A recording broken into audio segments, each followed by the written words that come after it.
Exit poll कहते क्या है, एक तस्वीर देखिए पहले।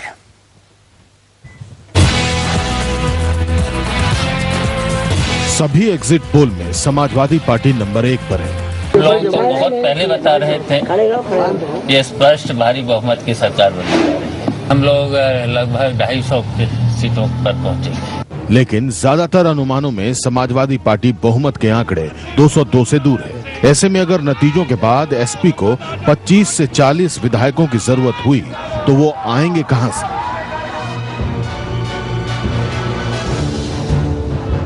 ये आसान नहीं है।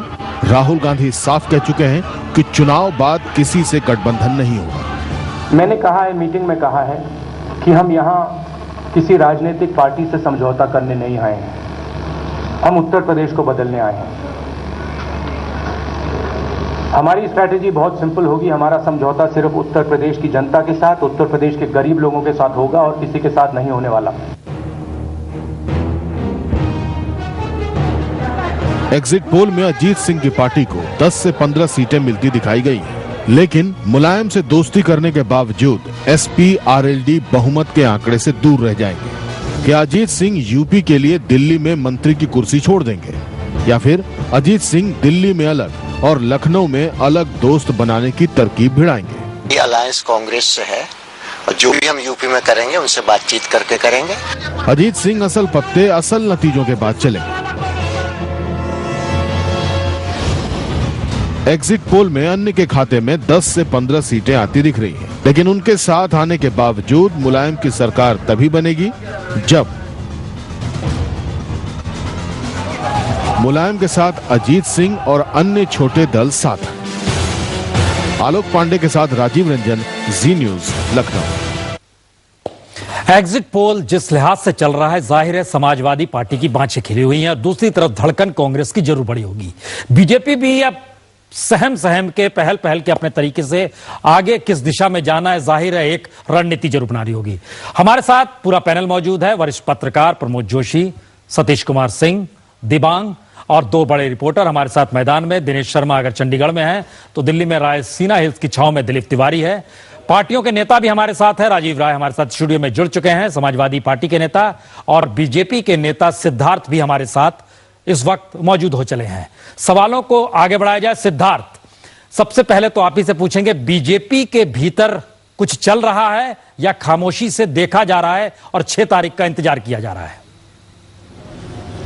देखिए, 6 तारीख का तो इंतजार जरूर है और भारतीय जनता पार्टी का जो निर्णय था चुनाव के दौरान और चुनाव के बाद या एग्जिट पोल के बाद, वो स्थायी है। भारतीय जनता पार्टी ने उत्तर प्रदेश में कहा था कि हमारी सरकार बन सकेगी तो हम बनाएंगे, नहीं बना पाएंगे तो हम विपक्ष में बैठे रहेंगे। तो इसलिए हम लोग को कोई दुविधा नहीं है, क्योंकि क्लैरिटी ऑफ थॉट रहा है। कांग्रेस की दुविधा रही है, वो सरकार बनाना चाहते थे, कहीं नहीं बन पा रहे थे, तो बीच मझधार में जब उनको चुनाव में देखा कि गड़बड़ी हो रही है तो उन्होंने कहा, उनके एक बड़े नेता ने भी कह दिया कि राष्ट्रपति शासन आ सकता है। आज भी एक बड़े नेता ने कह दिया है कि वो सपा से नहीं तो बीएसपी के साथ ज्यादा अच्छा मानते हैं कि सरकार बनाए। तो इस प्रकार की दुविधा उन लोगों के बीच में चल रही है। मैं जहां तक कि भारतीय जनता पार्टी का मानना है, वो जो चुनाव के दौरान था, वो चुनाव के बाद भी, एग्जिट पोल आने के बाद भी वही निर्णय है कि हम लोग सत्ता में आएंगे या नहीं आए तो हम विपक्ष में बैठेंगे। कोई चिंतन, कोई मंथन नहीं? नहीं, चिंतन मंथन तो चुनाव के रिजल्ट आने के बाद ही होएगा ना, कि आपका कहीं आपने जो सोचा था उस आधार पे आप वहां पहुंचे या नहीं पहुंचे, उसके अधीन ही आपका चिंतन और मंथन होएगा। तो 6 तारीख तक की हम लोग को इंतजार करना पड़ेगा। राजीव राय जी, चुनाव आयोग ने तो हटा दिया पर्दा, आप लोग की सत्ता आ गई तो हाथी बचेगा या चला जाएगा? नहीं, हाथी बचेगा। कभी मैंने बोला ये मूर्तियां लगाए हुए वहां खाली मूर्तियां बचेगी, हाथी वाली पार्टी का नामो निशान कितना बचता है 6 तारीख बाद पता चलेगा। और जो मूर्तियां हैं उनकी, हमारे उसके बारे में भी प्लान ऑफ एक्शन तैयार है। हमारे नेता ने भी पहले बोला, अखिलेश जी ने बोला है, नेताजी ने बोला है कि हम उनकी बनाई हुई मूर्तियों को वहीं रखेंगे। उन खाली जगहों में अस्पताल और विद्यालय खोलेंगे कि आने वाली पीढ़ियां ये देखे कि एक सरकार थी जो उनके गाढ़ी कमाई के पैसे को मूर्तियां बनवाई, एक समाजवादियों की सरकार आई जो उस खाली जगह में उनके लिए अस्पताल और विद्यालय की व्यवस्था करी। समाजवादी पार्टी मॉल भी खुलवाती है, मॉल्स को तो नहीं दिया जाएगा, कॉर्पोरेट को नहीं दिया जाएगा ये जमीन? नहीं, समाजवादी पार्टी कोई मॉल नहीं खुलवाती है। मॉल खुलवाना और रियल एस्टेट का काम करना समाजवादी पार्टी का काम नहीं है। जो भी कार्य होंगे जनता के हित में और प्रदेश के विकास के लिए होंगे। ये हाथी जाएंगे कहां? इसे तोड़ दिया जाएगा, चकनाचूर कर दिया जाएगा या नीलामी करेंगे क्या? मैंने बताया ना, हाथी वहीं रहेंगे कि लोगों को याद दिलाते रहेंगे कि वापस कभी भविष्य में बसपा की सरकार बुलाने की सोचे तो उनको कुछ छोड़कर मूर्तियों की पूजा करने लगेंगे। जहां इंसानों की कद्र न हो, मूर्तियों की पूजा हो, वो एहसास जनता को याद होना चाहिए, रहना चाहिए कि कभी भविष्य में फिर बसपा की सरकार को वापस लाने के ख्याल भी दूर दूर तक ना आए। दिव्यांग, बीजेपी कह रही है मंथन चिंतन की अभी जरूरत नहीं है, समाजवादी पार्टी कह रही है कि अब जनता के हित की बात वो लगातार कह रही है और सीधा हमला अब कहीं ना कहीं बीएसपी पे है। ये संकेत यूपी में सुधार की दिशा में जाएंगे, केंद्र में नए गठबंधन की दिशा में जाएंगे, या ये कहा जाए कि दरअसल इस सारी बिसात ऐसी बिछ रही है जिसमें हूबहू यही स्थिति रहेगी और 2014 की दिशा में नए सौदेबाजी सिर्फ होंगे? क्या है प्रसून, जब आंकड़े खुलेंगे तब ये स्थिति साफ होगी। फिलहाल ये कहना बड़ा मुश्किल है कि क्या होगा, क्योंकि आप देखें कि कोई भी बड़ा नेता इस पर बोल नहीं रहा है। अगर कहीं भी पत्रकार पहुंच जा रहे हैं माइक लेकर तो वो यही कह रहे हैं 6 तारीख को बताएंगे, चाहे वो प्रकाश सिंह बादल हो या मुलायम सिंह जी हो। जैसे ही आंकड़े खुलेंगे उसके बाद मेरे ख्याल से सबकी सरगर्मी तेज होगी, सरकार बनाने की कोशिशें भी तभी तेज होंगी। बीजेपी मंथन ही करेगी या उसमें कुछ परिवर्तन भी देखेंगे अगर स्थिति उनके अनुकूल नहीं हुई और एग्जिट पोल के हिसाब से चली स्थिति? तो आप बीजेपी की बात करें तो कुछ देर आप कह रहे थे कि बीजेपी एकदम बेतरतीब लग रही है। मुझे लग रहा है कि ऐसी बात है नहीं।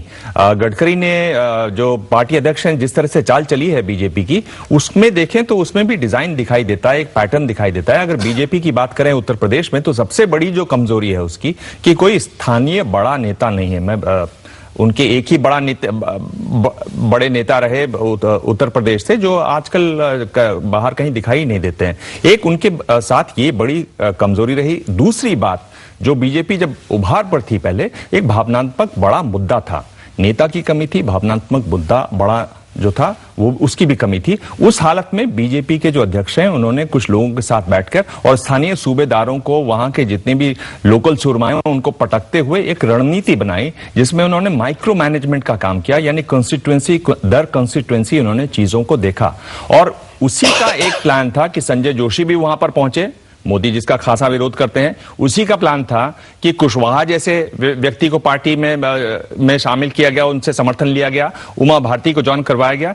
एक पिछड़ा और जो ब्राह्मण तबका है उसको एक लुभाने की, उसको एक साथ रखने की एक कोशिश वहां पर दिखाई दी गई। आप ये उल्लेख कर रहे थे कि मोदी वहां पर नहीं पहुंचे। मोदी वहां पर नहीं पहुंचे, और अगर मोदी पहुंचते भी तो जैसे 2009 में मोदी पहुंचते तो ऐसे नहीं कि हिंदू सब एक साथ वहां पर बंध जाते हैं। वहां पर जो यादव हैं वो दूसरी तरफ रहते हैं, दलित दूसरी तरफ रहते हैं, और एक असर ये होता है मोदी के पहुंचने का कि मुस्लिम वहां पर बिल्कुल चौकन्ने होकर वोट करते हैं।